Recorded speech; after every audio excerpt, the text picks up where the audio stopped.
Welcome to Samba Samba. Enjoy the video. You start by validating rights and picking a short target moment. That avoids takedowns later.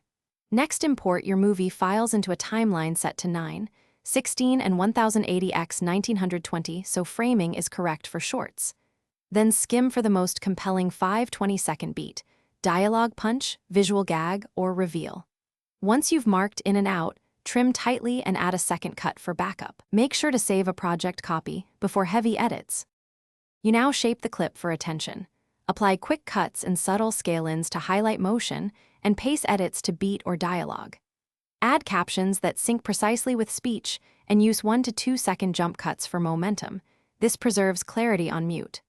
Balance audio so peaks sit around -3 to -6 dB, and once done, layer a short 1-3 second hook at the start to stop thumbs. Then render a proof at target settings and watch full screen.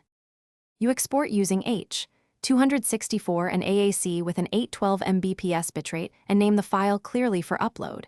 Include hash shorts in the title so YouTube treats it correctly.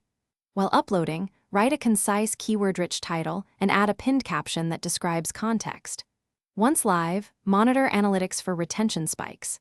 If a copyright claim appears, first check your license evidence and dispute if valid. If not, swap the clip or mute audio and reupload. Thanks for watching. Consider subscribing if we helped you.